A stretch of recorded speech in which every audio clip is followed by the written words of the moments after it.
Assalamu alaikum. My name is Muhammad Rafid. Today I will tell you about the Indus Valley Civilization. So please like, subscribe and share my video and channel. When British engineers were building the Lahore Multan railway link in the 1850s, they found many old bricks at a village called Harappa. They told their workmen to crush the bricks and use them for the rail foundations. They did not know that these bricks were the ruins of a 4,000-year-old city, one of the most important archaeological sites in the Indus Valley. A few years later, a British archaeologist was searching for Buddhist shrines in the area. He found some pieces of pottery, stone, tools, and a small square shaped piece of steatite or soapstone with strange writing on it. But it was not until the 1920s that people began to realize that there had been once an important ancient civilization in the Indus Valley. In 1922, an Indian architect R.D. Banerjee excavated at Mohenjo-daro, about 400 miles south of Harappa. Archaeologists and historians around the world were very excited that a completely new ancient civilization had been discovered. The archaeologists have found the remains of an ancient civilization which had been powerful for about 700 years, from around 2600 BC to 1900 BC. They called it the Harappan or Indus Valley Civilization. It soon became clear that the civilization had been highly developed and urban. This means that the people lived in towns and cities. The first archaeologists thought that the people of the civilization had lived only in the Indus Valley, but later they discovered that Indus Valley civilization sources over a much wider area. The civilization had been much more powerful than had it first been thought. Today, we know that the valleys of the lower river Indus and its tributaries were the civilization's central area. The largest number of settlements have been found on the banks of the Saraswati River, which had dried up in ancient times. Today, more than 1400 Indus Valley civilizations sites have been found, ranging from small villages to large cities. More than 900 settlements are in India and nearly 500 in Pakistan. One is in Afghanistan, but the cities which were discovered first, Harappa near the old course of the river Ravi and Mohenjo-daro on the lower Indus plain in Sindh, were the largest and most important urban centers of the civilization in ancient times. Some historians believe that the Indus Valley civilization was divided up into city-states, perhaps just two, Mohenjo-daro and Harappa, or as many as 5. If you fly over the Indus Valley today, you can see the remains of towns and cities from 4,500 years ago. Some of the city's large population of 40,000 once lived in these houses. Mohenjo-daro covered an area of about 300 hectares. Its massive outer wall was 5 kilometers long. It would take you an hour walking quite fast to go around the outside. Although the land around Mohenjo-daro is not very fertile now, the area was once green and productive, providing food for the people. Some other big Indus Valley civilization settlements, including Kalibangan and Lothal in India, Chenhu-daro in Nawabshah district, Pakistan, and Harappa in the 1970s, an important site was discovered at Ganwariwala in southern Punjab. The site is still waiting to be excavated, but archaeologists believe that it will prove to have been a very important part of the Indus Valley civilization. Harappa is about 400 miles north of Mohenjo-daro. The two are sometimes called twin cities because they were the same size and were built on a similar plan. Not only were the plans of the towns and cities similar, but each town and city used bricks of exactly the same size and weight. They were built in a similar way, so even though they might be many miles apart, Each one looked very much like the other. The towns and cities did not develop over time but were pre planned. They are the first pre planned settlements in the world. This shows that the Indus Valley civilizations had a very well organized government which ruled over a wide area.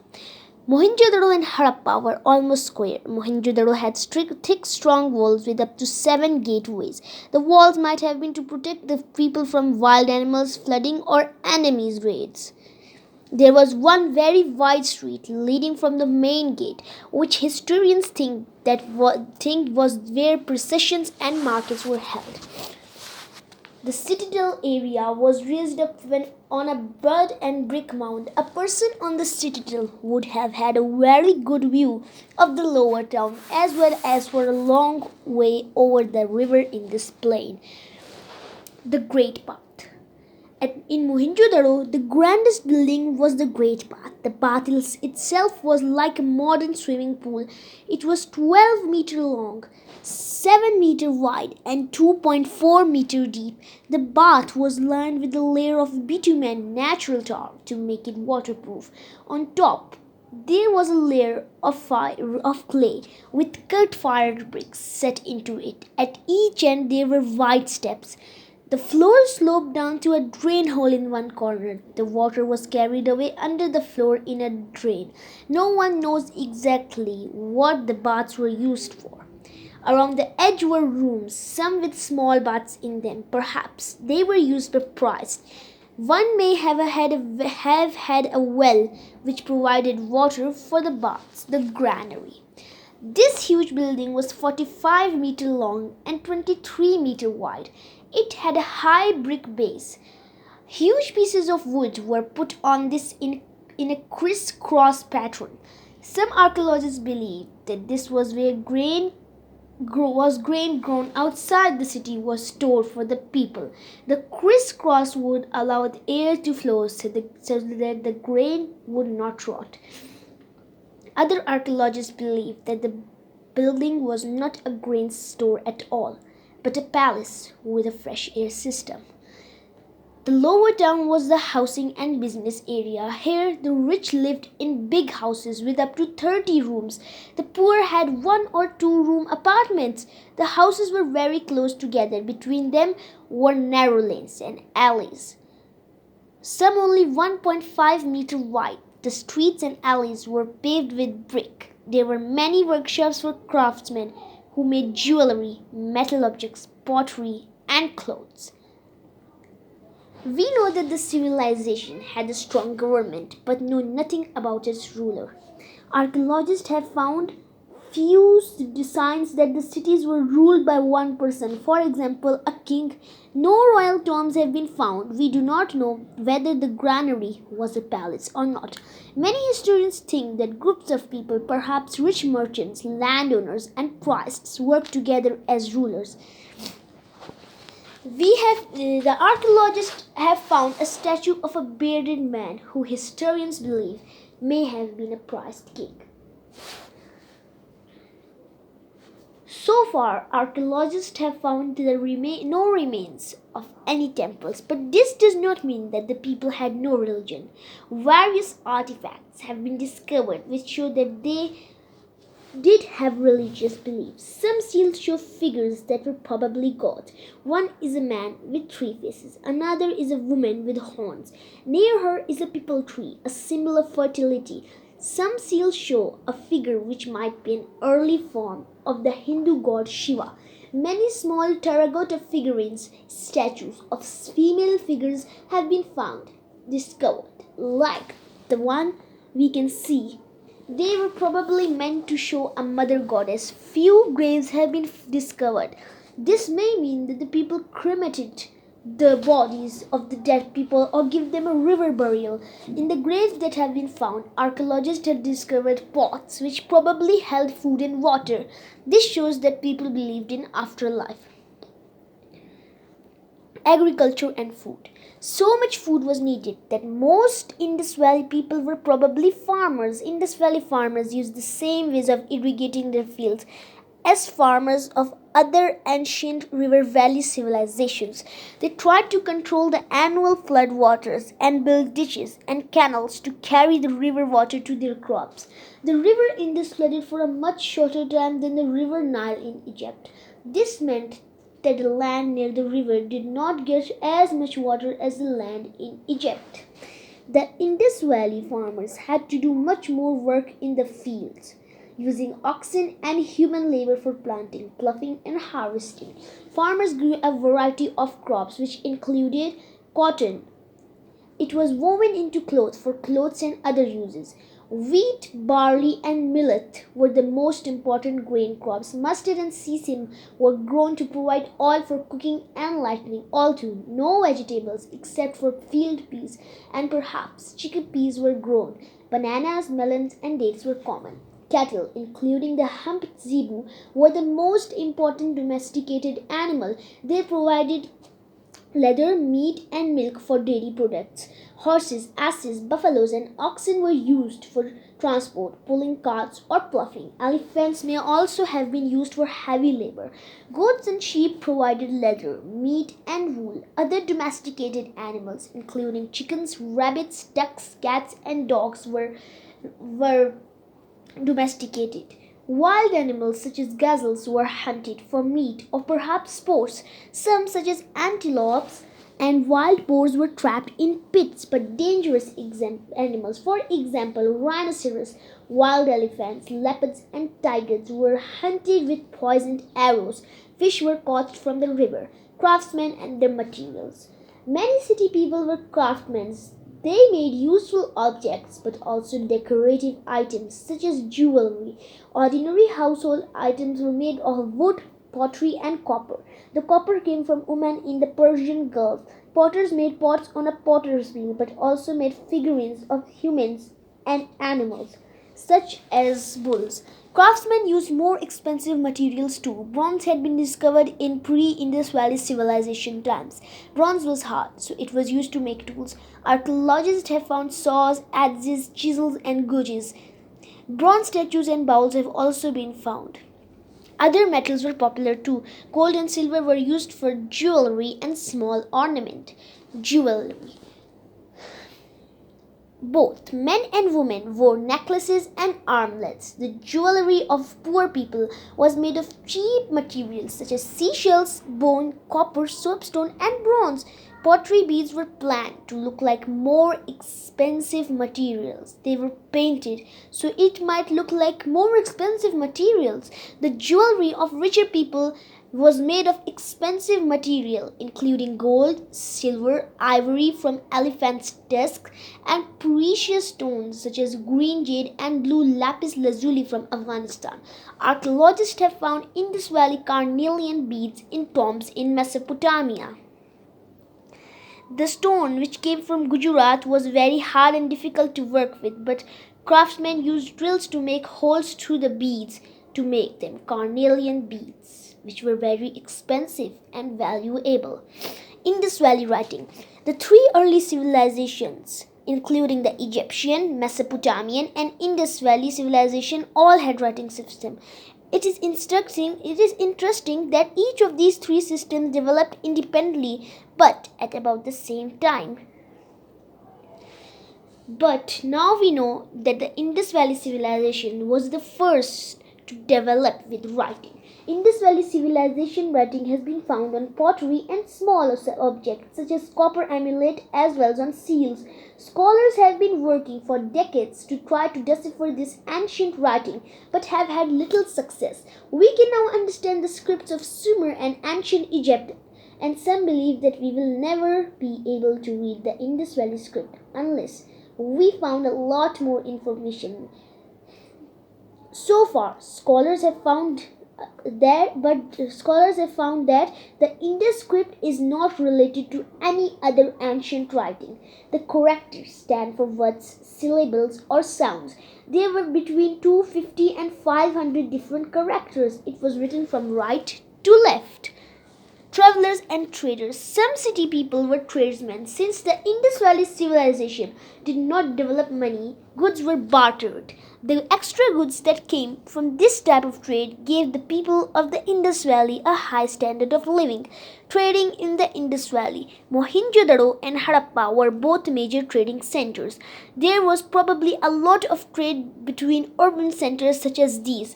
The Indus Valley had many rivers and goods were carried on flat-bottomed boats which had rudders and oar. Each had one mast with a sail made of cotton cloth. This design, which is perfectly suited to the shifting sandbars and slow-moving waters of the river Indus and its tributaries, has never been improved upon. Sets of cubical weights have been found at every excavated site. These solid blocks of polished stone were made in standard sizes. The smaller ones followed a decimal system and the larger weights a binary one. Merchants used them to weigh their trade goods.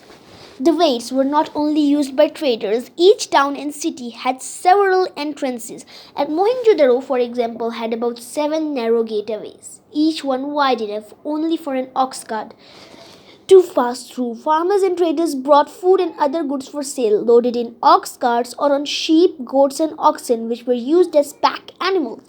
At the city gates, officials weighed the goods and took some as a tax because the weights were standard sizes all over the area of the Indus Valley. We can tell that the people had a strong and well organized government throughout the area. Two-wheeled ox carts were a common mean of transport for goods and people. Many had side ones to stop things or people falling off, and some even had a small cabin. Covered carts used today in Pakistan and India for long journeys are similar to those used in ancient times.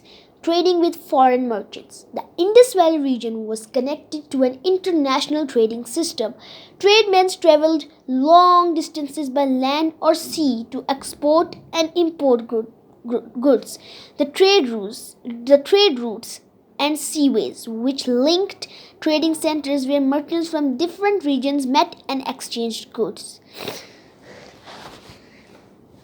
Lothal was an important Indus Valley Civilization trading center on the coast. Today it is in India on the Gulf of Cambay in Gujarat. Lothal was a large town built on the usual grid pattern, but it also had a large brick-lined dock which measures 216 into 37 meters. This was connected to the Bhoge River, which is now 2 kilometers away. Traders from overseas unloaded goods from their boats to warehouses near the docks. Indus Valley Civilization, imports and exports. Most of the expensive materials that made Indus Valley jewelry were imported from foreign lands, including gold from southern India, silver from Afghanistan, the Rajasthan area of northwest India, and Mesopotamia, lapis lazuli, a deep blue semi-precious stone from Afghanistan, turquoise from Iran, tin from Persia, raw carnelian stone from Gujarat. Indus Valley traders exported many materials and products to other regions as well as overseas, including food such as grain and spices, fine timber, ivory, precious stones such as lapis lazuli and finished carnelian beads, metals, for example, tin, lead, and copper, precious materials, gold and silver, cotton cloth, animals such as peacocks, cats, and monies, cubical weights. Indus Valley traders traveled west along the Makran coast across the sea to Oman. Jar fragments, beads, cubical weights, and ivory combs from the Indus Valley region have been found in Oman. Could continue from Oman far up the Persian Gulf to Mesopotamia. Soapstone steels have been found at Ur and other Mesopotamian cities. Carried ivory, timber, lapis lazuli, and copper to Mesopotamia and perhaps to the places now we call China and Myanmar. Traded jewelry made in the Indus Valley far and wide. Why did the Indus Valley Civilization end? After 700 years of power, in about 1900 BC, the Indus Valley Civilization began to decline. Historians do not know why such a great civilization ended so suddenly, but ideas include a terrible disease killed a lot of people and the rest ran away. Earthquakes or large earth movements in the Indus Delta caused massive floods. Silt piled up so that farming and trading was no longer possible. The population grew so large that the land was overused. The quality of the soil became poor, and less food could be grown. People used so much wood to bake bricks that there wasn't enough wood to build defenses to hold back flood water from the towns and cities. Flooding destroyed canals and irrigation systems. Farming was no longer possible, and so people left. The river Indus changed course, and the population had to move away. Warlike invaders, the Aryans, entered the Indus Valley and drove out the peaceful local people. So please like, subscribe and share my channel and video. Allah Hafiz.